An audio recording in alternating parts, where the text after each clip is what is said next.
하나님의 구원을 보았도다. 하나님의 구원을 보았도다 라는 제목으로 여러분 말씀 전하겠습니다. 여러분, 오늘 이 말씀의 본문을 읽어보니까 아주 여러분 생각나는 유명한 이야기가 떠오르지 않습니까?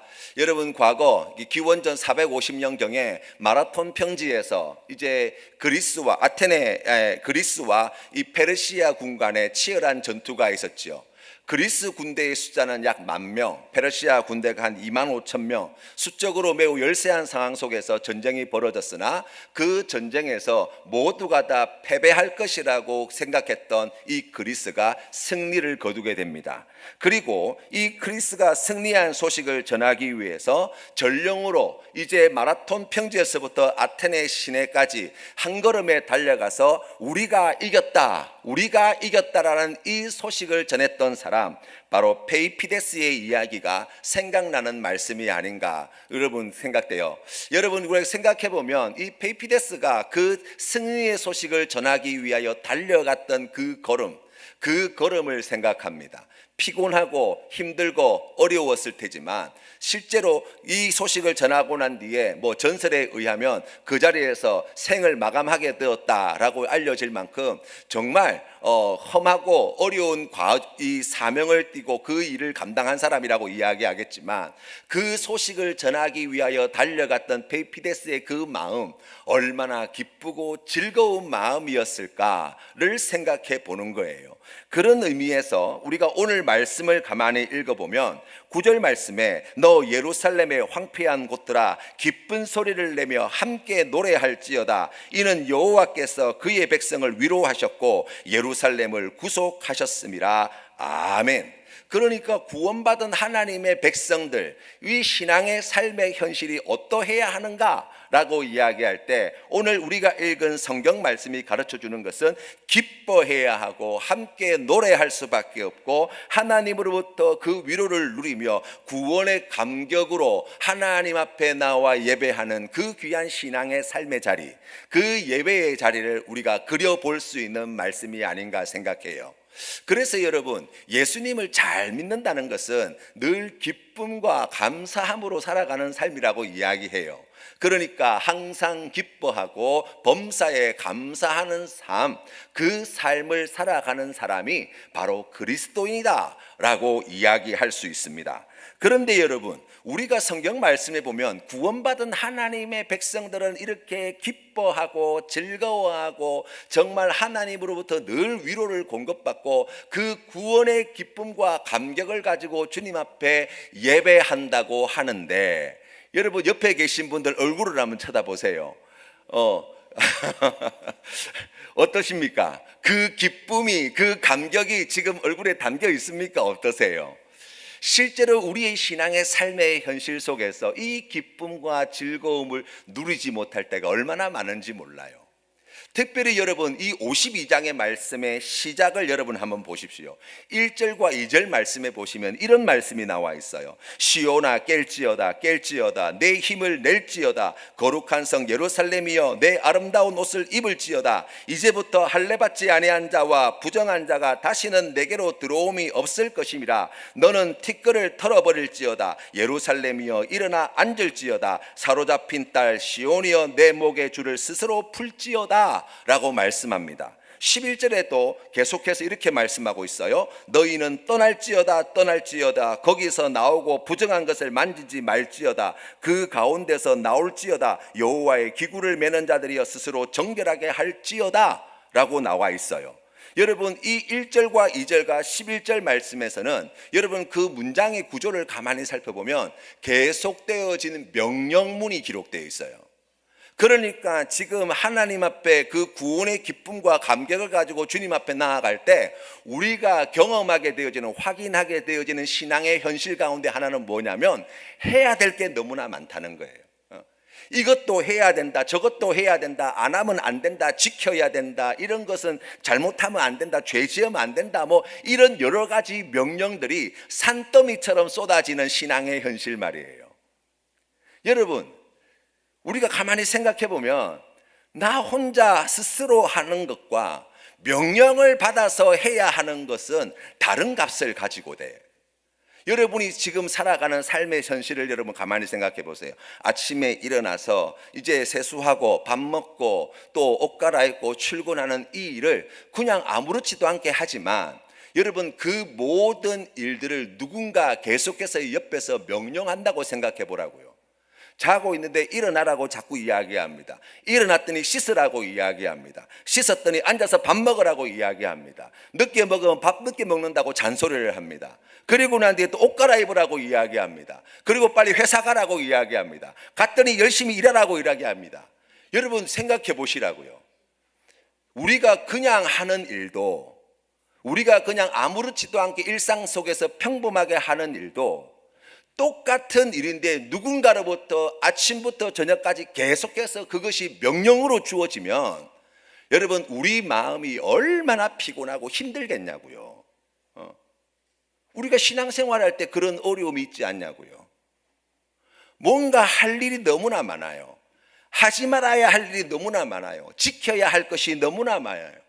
성경에 보면 분명히 우리를 구원해 주시고 우리에게 복 주시고 은혜 주시고 우리가 기뻐하며 즐거워하며 위로받으며 풍성한 은혜 가운데 산다고 이야기하는데 좋습니다. 하나님 그거 너무 좋은데요. 그런데 실제로 살아가다 보면 할 게 너무 많아요. 해야 할 게 너무 많아요. 여러분 우리가 지금 원더풀데이 사역을 지금 준비하면서 이제 몇 달째 달려왔어요. 여러분 마음 가운데 이 기간 동안 어떤 마음이 드셨는지 모르겠어요. 그럴 줄 알았다. 어찌 전도하라는 소리를 그동안 잘 안 하더니 언젠가는 내가 할 줄 알았다. 뭐 혹시 그런 마음으로 들으신 분이 혹시 계실지 모르겠어요. 아니 그냥 자연스럽게 각자 알아서 뭐 전도할 사람 전도하고 하는 거지. 그걸 꼭 이렇게 나를 잡아가지고 막 안 하면 안 된다 그러고 뭐 태신자 작전 카드 내라 그러고 막 나와서 런닝크루 거기 막 달리기 하는 사람한테 물러나 주라 그러고 막 이런 걸 꼭 해야 되나? 그렇죠. 우리의 신앙의 현실 속에서 그런 어려움을 겪을 때가 얼마나 많은지 몰라요. 그 리투아니아 출신의 유태인으로 이제 프랑스에서 공부했던 철학자 가운데 이 임마누엘 레비나스라는 분이 계세요. 뭐 이분이 뭐 어떤 분인지 자세히 몰라도 상관없어요. 그런데 이분은 젊은 시절에 2차 세계대전에 참전해서 프랑스군으로 참전했다가 독일군의 포로로 끌려가서 이제 포롱 수용소에서 생활하게 되어집니다. 이분은 유태인이었는데 자기의 두 형제와 그리고 부모님이 이제 유태인 포로 수용소에 끌려가서 그곳에서 무참하게 이제 희생을 당했어요. 너무나 비극적인 그런 삶이라고 이야기할 수 있어요. 그런데 그 속에서 사람들이 생각할 때 이제 그렇게 이야기하는 사람들이 있더라는 거예요. 하나님의 뜻, 하나님의 섭리하신 말이에요. 하나님께서 이 지옥과 같은 곳에서도 하나님께서 무슨 뜻이 있을 거다. 하나님의 섭리하심이 있을 거다. 그런데 그 이야기를 듣는 순간 이분은 너무나 그게 폭력적인 언어로 들렸대요. 지금 내가 서 있는 이 처참한, 지금 내 가족들이 지금 무참히 희생당하고 있는 수많은 사람들이 지금 아무 이유 없이 죽어나가고 있는 이런 현실 속에서 그 속에서도 우리가 하나님의 뜻을 찾고 하나님의 섭리하심을 따져야 하는 이 현실이 너무나 괴롭고 너무나 폭력적이고 잔인하게 느껴지더라는 거예요. 이분이 이제 그 시간을 지나고 난 뒤에 이제 철학자로서 연구를 하면서 이제 여러 가지 많은 자신의 사상들을 이야기하게 되어지는데 이분의 철학을 가리켜서 타자성의 철학이다라는 이름을 붙여줘요. 이 말은 무슨 말씀이냐면 타인이라고 하는 존재, 그리고 인간이라고 하는 존재는 어떤 존재냐? 다른 사람들과의 관계에 맺는 존재라는 거예요. 그 관계 속에서 나라는 존재가 설 수 있다는 거예요. 그러면 우리는 다른 사람을 어떻게 관계 맺느냐라고 이야기할 때 매우 중요하게 작용하는 것이 있는데 타인의 얼굴의 모습으로 그 우리에게 타인은 드러나게 되어진다는 거예요. 그러니까 우리가 누군가의 얼굴을 마주 대하게 되면 그 얼굴을 통해서 듣게 되는 호소, 듣게 되는 목소리, 듣게 되는 계시, 듣게 되는 명령이 있다는 거예요. 이게 무슨 소린가? 표정을 보니까 지금 그런 표정이세요.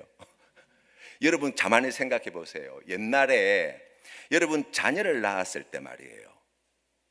이제 막 태어난 갓난 내 아들 내 딸을 처음 딱 안았을 때 여러분 어떠셨어요? 그때 그 얼굴을 딱 보는 순간 저는 그런 결심이 있었어요. 내 사랑하는 딸을, 내 사랑하는 아들을 내가 행복하게 만들어줘야 되겠다. 내 몸이 부서지는 한이 있더라도 내가 이 아이들을 지켜주기 위해서 내 한 몸 기꺼이 바치리라. 여러분, 그 얼굴을 보기 전에는 가질 수 없는 마음이었어요. 원래 나는 그런 인간이 아니었어요. 그런데 여러분, 그 얼굴을 마주 대하여 보는 순간 내 마음에 없던 새로운 마음이 생겨요. 내가 이 아이를 위해서라면 내 몸을 불살라 없애버려도 괜찮겠다라는 그러한 결심과 다짐 말입니다. 여러분이 사랑해서 결혼하셨잖아요. 사랑해서 결혼하실 때 한번 생각해 보세요. 내가 이 사람 손에 물 한 방울 묻히지 않고 고생시키지 않고 하늘의 별이라도 제가 따주겠습니다. 그런 결심이 생겨서 결혼하신 거잖아요. 아니시군요. 저만 그랬군요. 아이고 죄송합니다. 세상에 그런지 몰랐어요. 그 사람을 만나기 전, 그 사람을 사랑하기 전, 그 사람의 얼굴을 마주 대하기 전 가질 수 없던 마음이 어떻게 생겨나게 되었느냐? 그 얼굴을 통해서 그 얼굴이 우리에게 말하고 있는 목소리가 있다는 거예요. 그것이 들려온다는 거예요. 그 목소리에 거부할 수 없는 책임감을 가지게 된다는 거예요. 그래서 여러분, 우리 아이들을 처음 품에 안을 때에 내가 내 목숨을 바쳐서라도 이 아이들을 행복하게 해줄 결심이 생기는 거예요.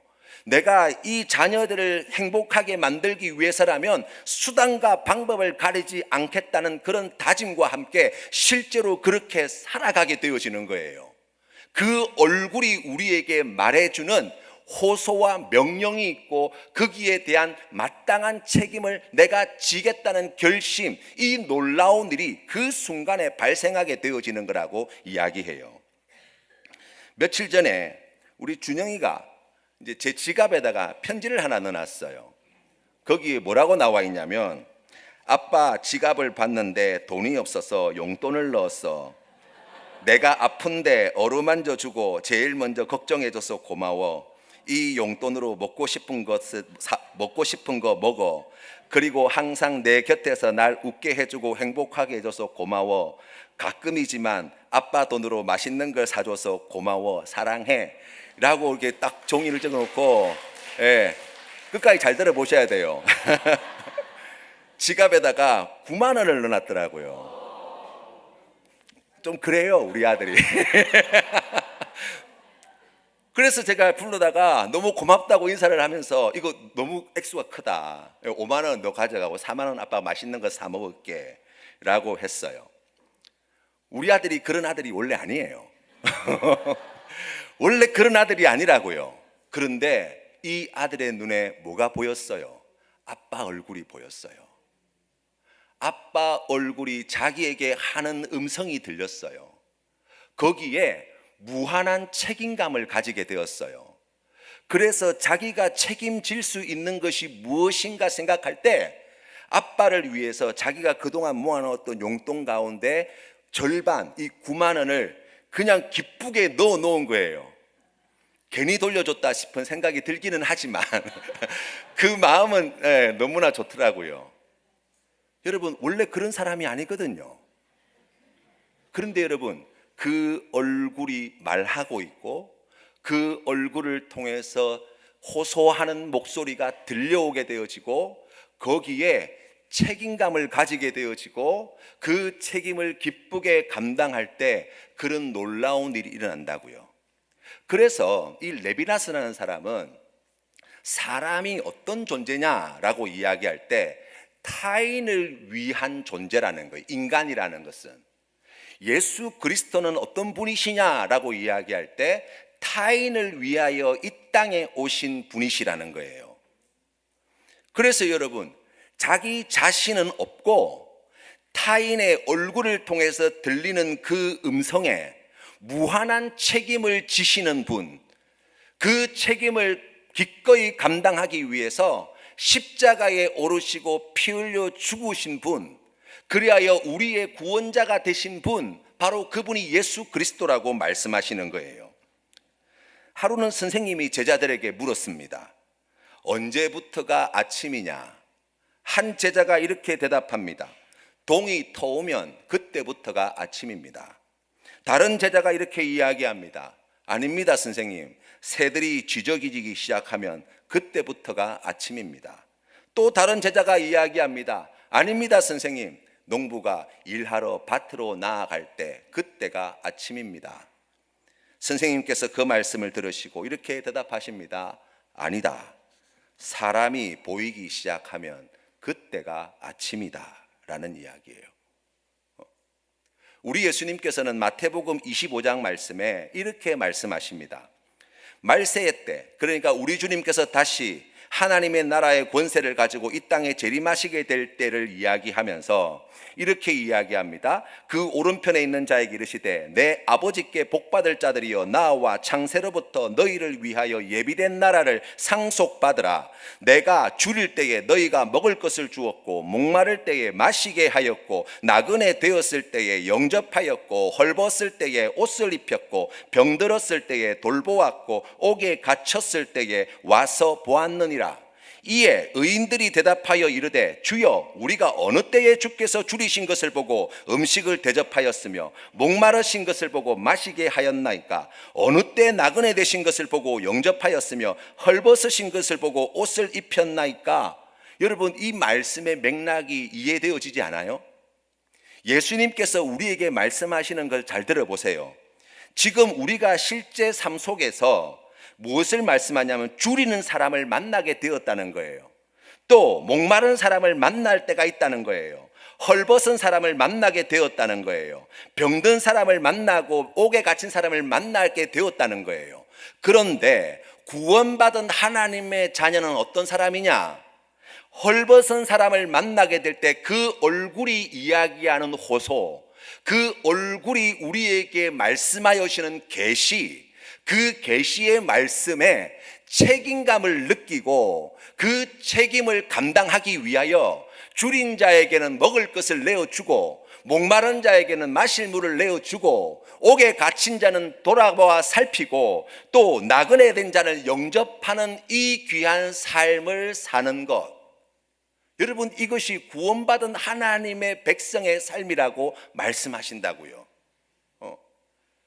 헐벗은 자의 얼굴에서 하나님의 음성을 듣는 사람, 목마른 자의 얼굴에서 하나님의 음성을 듣는 사람, 그리고 거기에 하나님의 자녀로서 책임감을 느끼는 사람, 그 책임을 기꺼이 감당하는 사람, 바로 이 사람이 구원받은 하나님의 백성이라고 말씀하시는 거예요. 이어서 주시는 말씀에 보면 더욱 선명합니다. 왼편에 있는 자들에게 이렇게 말씀합니다. 저주받은 자들아, 나를 떠나 마귀와 그 사자들을 위하여 예비된 영원한 불에 들어가라. 내가 줄일 때에 너희가 먹을 것을 주지 아니하였고 목마를 때에 마시게 하지 아니하였고 나그네 되었을 때에 영접하지 아니하였고 헐벗을 때에 옷 입히지 아니하였고 병들었을 때와 옥에 갇혔을 때에 돌보지 아니하였느니라. 여러분, 이게 무슨 말씀인지 아시겠지요? 헐벗은 사람을 만났어요. 그의 얼굴이 우리에게 말씀해 주는 이야기가 있었다고요. 호소하는 이야기가 있었다고요. 하나님께서 그 얼굴을 통해서 우리에게 주시는 계시의 말씀이 있었다고요. 굶주린 자들, 또 옥에 갇힌 자들, 또 그와 같은 자들을 통해서 하나님께서는 끊임없이 우리에게 말씀하셨다고요. 그런데 성경 말씀에 나와 있는 이 하나님 앞에 징계받아 영원히 지옥불에 들어갈 자들은 어떤 자들입니까? 거기에 책임을 지지 않았어요. 그 음성을 듣지 않았어요. 귀를 막고 있었어요. 그래서 결국에 오늘 성경 말씀이 우리에게 말씀해 주는 바와 같이 저주받은 자가 되었다고 말씀하시는 거예요. 우리 예수님께서 예루살렘으로 가는 길에 바디메오라는 소경을 만납니다. 이 소경이 큰 소리로 외칩니다. 다윗의 자손 예수여, 나를 불쌍히 여기소서 라고 이야기할 때 우리 예수님께서는 이렇게 물어보시지요. 내게 무엇하여 주기를 원하느냐 라고 할 때 그가 이렇게 대답합니다. 선생님이여, 보기를 원하나이다. 타인을 위해서 이 땅에 오신 예수 그리스도는 그의 얼굴을 통하여 들려주시는 하나님의 계시, 하나님의 명령, 하나님의 말씀을 듣는 이였고, 그리고 거기에 자신의 생명을 아낌없이 내어주면서까지 무한한 책임을 지고 십자가에 달려 죽으신 분이 되셨다고 성경은 말씀하는 거예요. 우리 예수님께서 66권의 성경 말씀을 두 가지 계명으로 정리해 주지 않습니까? 내 마음을 다하고 목숨을 다하고 뜻을 다하여 주 너의 하나님을 사랑하라 하셨으니 이것이 크고 첫째 되는 계명이요 둘째도 그와 같으니 내 이웃을 내 자신같이 사랑하라 하셨으니 이 두 계명이 온 율법과 선지자의 강령이니라. 아멘. 여러분, 누군가를 사랑한다는 것은 누군가의 얼굴에서 더욱 선명하고 생생하게 그 얼굴이 하는 이야기를 들을 수 있다는 거예요. 우리가 하나님을 사랑하게 되어질 때 이웃의 얼굴에서 하나님의 음성을 듣는 거예요. 우리가 하나님을 생명을 다하여 목숨을 다하여 뜻을 다하여 사랑하는 사람이 되어질 때 내가 미워하는 사람, 내가 증오하는 사람, 내가 혐오하는 사람의 얼굴을 통해서도 하나님의 음성을 듣게 되어진다고요. 그리고 거기에 책임감을 가지고 그 책임을 다하기 위하여 순종의 길로 나아간다고 말씀하시는 거예요.